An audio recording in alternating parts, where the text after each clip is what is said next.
Welcome to Sports Express with Spencer Davidson. Brought to you by the law offices of Ricardo J. Morrow, GPO Federal Credit Union, Herkimer College, and Scalzo, Zogby, and Wittig Insurance. Coming up aboard the Express, the Utica Comets return to action after an impressive season opener as they hosted the Providence Bruins. Plus, a battle of the top two teams in the Class B East. New Hartford and VVS go at it for the league title in the final week of the regular season. Hello, everyone, and welcome to Sports Express. It's the final week of the high school football regular season, as I just mentioned, but already the postseason in other fall sports like soccer. We'll start tonight with some boys soccer action, which will take us to the pitch at Don Edick Field. The stage was set for a classic rivalry matchup as the 2-seed New Hartford Spartans took on 7th-seeded Whitesboro Warriors in the quarterfinals of the Class A playoffs. No score in the first half. Both teams looked to change that. In the second, 54th minute, Whitesboro knocking on the door. It's Max Pawlowski with the move in the pass to David Madev, who does the rest. Warriors take a 2-1 lead. New Hartford looking to respond. Will Trella gets it through the Whitesboro defense, but he's denied by Luke Miller. The Whitesboro keeper had a great game, 10 big saves. A bit later, Spartans goalkeeper Dylan Zajac comes out to play this one. It gets deflected, leaving Pawlowski with a wide open look from 28 yards out. He capitalizes, making it a 3-1 game. Now here's Pawlowski taking the ball away in enemy territory and unleashing a strike that finds the back of the net from way out, putting an exclamation point on this one. Warriors go on to upset the Spartans on the road, winning 4-1. They now advance to play the winner of Central Square and Watertown in the semifinals on Tuesday. On to Class C as Frankfort Schuyler took on Sequoia Valley in the second round of sectionals. No goals were scored in the first half here either, but in the second provided plenty of chances. Here's Andrew Chmook with an open look, but he's denied by Braden Matos. He had 8 saves in this one for Frankfort. At the other end, Frankfort's David Schmatt with a shot. He's turned away by Alex Pritchard. Indians within striking distance now. Andrew DeChavo with a great opportunity, but he's tripped up and is awarded a penalty kick. With 10 minutes left, well, when life gives you lemons, you know the rest. DeChavo takes advantage and puts Sequoia on the board. That would be the difference maker. Sequoia Valley wins 1-0 and advances to the semifinals, where they'll meet top-ranked Fabius Pompey on Tuesday. All right, so now we're going to shift gears to the football field, where it's the final week of the regular season. One last chance to make your case for a postseason berth. In Verona, VVS student section belting "Don't Stop Believing." The Red Devils hosted unbeaten New Hartford. Both teams perfect in Class B East play, so the league title is on the line. Third quarter, 14-7 Spartans. VVS in possession with a chance to tie. Jackson Horodnik deep downfield. Bryce Palmer in triple coverage. Leaps up, somehow makes the grab, pulling it down at the 10 for a big gain. New Hartford with a good defensive stand to keep the Devils right there, though. So on fourth down, VVS settles for a field goal with Wyatt Falkenmeyer drilling it through the uprights. Put 3 on the board. NH is up 14-10. That stop really was big because less than a minute later, Dominic Ambrose over to the top, up the middle for Luke Strasburger, who makes the grab and spins free, taking it all the way to the house for a touchdown. Spartans extend their lead to 21-10. In the fourth, VVS looking to inch closer. They're on the New Hartford 11. Another big defensive play here for the Spartans as Logan Bannock picks it off in the end zone and takes it out the other way. Thomas Vitaliano got a hand on it to tip it to Bannock, and that would do it. The Spartans hang on from there to win it 21-10. They complete the regular season at 7-0 and clinch the Class B East title.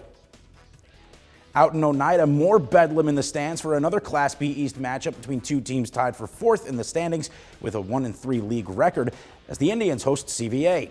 First quarter, Thunder in possession. They're running the option, but the pitch is mishandled.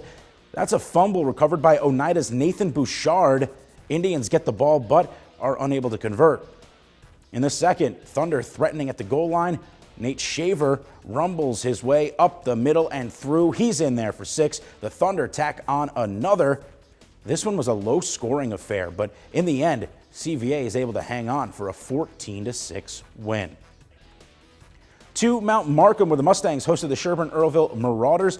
Now, Markham took a 12-0 lead into halftime, but they were not done yet, not even close. First play of the third quarter, Marauders QB Taylor Grzymkowski rolls out of pressure, heaves it up right to Mustangs linebacker Dom Jones, who takes this one all the way back to the end zone, putting the Mustangs up 19-0. Big play there for the big fella. Ensuing kickoff, Sherburne's Ethan Shaw picks up the loose ball, but it's stripped by Mount Markham's Jeremiah Boyko, and his teammate C.J. Jones recovers it. Mustangs defense and special teams making their presence felt in the second half. Home team looking to capitalize on that. Sean Jones with the run, but look at number 66, Nate Hartman, and a plethora of Mustangs pushing their running back to extend the run down to the goal line. Great heads-up play by Mount Markham. That is called pushing the pile. Jones takes it himself to finish off the drive. This one was all Mustangs as they win 44-0. That was a dominant performance. And that'll take us to the first intermission on Sports Express. Still to come, this week's featured athlete of the week.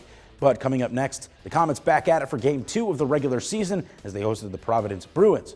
But now, let's check out other scores from around the area in our Sports Express Scoremaster.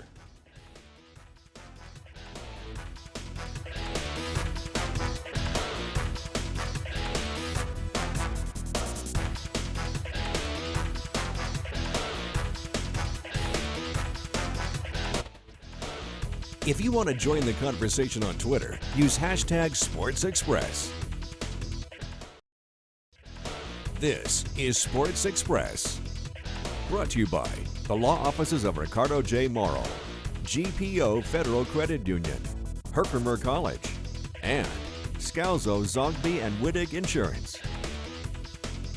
Welcome back aboard the Express. We shift our attention to the ice now, where the Utica Comets return to action after an impressive season-opening win on Sunday. Akira Schmid making his AHL debut tonight in goal for Utica as the Comets take on the Providence Bruins for the first of 4 meetings between these teams this year. No score after 1 in the second. Bruins with a chance. Jack Studnicka with a nice move, puts it on the backhand, but Schmid makes the save and hangs on, one of 25 saves for the Comets netminder tonight. Just over a minute later, with 13.5 minutes to play, Comets get a break. Joe Gambardella with a step on his defenseman, fights off contact and gets off a shot. A great stop by Kyle Kieser. He saved 29 tonight. A few seconds after that, just under 13 to play, Bruins break through. Cameron Hughes in front to Oscar Steen all alone. He goes 5-hole on Schmid, and Providence is on the board first. Utica trailed 1-0 after 2. Now, I had to come back here to get the show ready, but I've got some bonus footage for you. Just 24 seconds into the third, Comets even it up with Brian Flynn tipping a Kevin Ball shot in front. We're knotted up at 1. Neither team scored the rest of the way, so we'd go to overtime where Arnie Talvidi is the hero. Comets near wing, snaps it glove side on Kieser. Comets come back and win it 2-1 off that goal from Talvidi in overtime for their second straight victory to start the year. They're back at it in Syracuse against the Crunch tomorrow night. Across town in Utica, the UC men's basketball team has begun preparations for its Empire 8 title defense.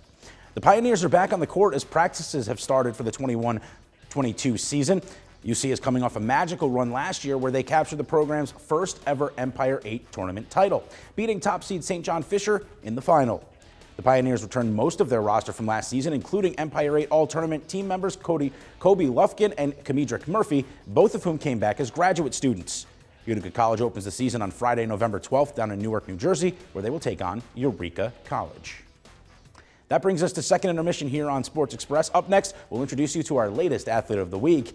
He had a monster game for his team the last time out, but it wasn't his first big performance of the year. We'll introduce you after the break. For final scores and video highlights from tonight's games, log on to WKTV.com.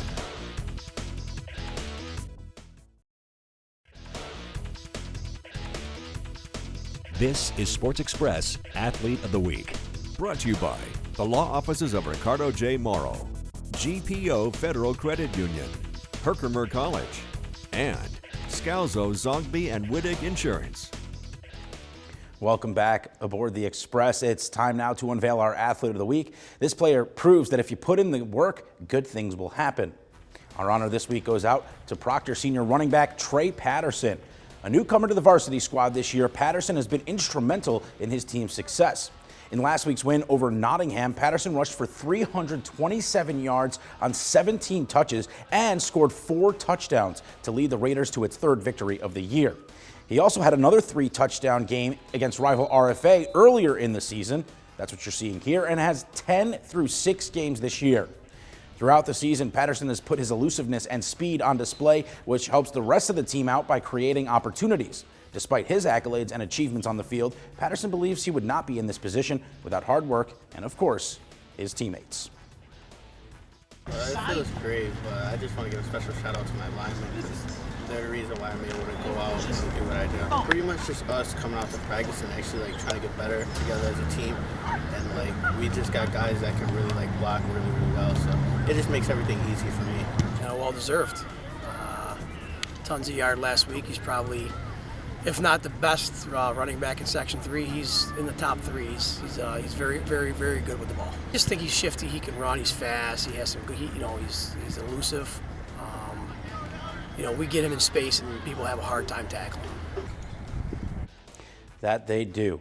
Now, if you know of a high school athlete who deserves to be Athlete of the Week, here's our contact info. Call, email, find us on social media. Just send us who you would like to be nominated and why. All featured athletes will receive a plaque courtesy of C&Y Awards and Apparel.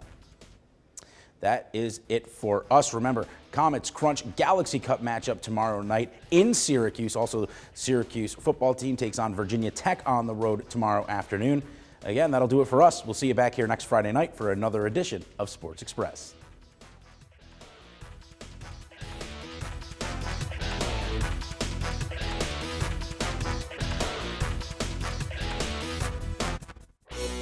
This has been Sports Express, brought to you by the law offices of Ricardo J. Morrow, GPO Federal Credit Union, Herkimer College, and Scalzo, Zogby, and Wittig Insurance.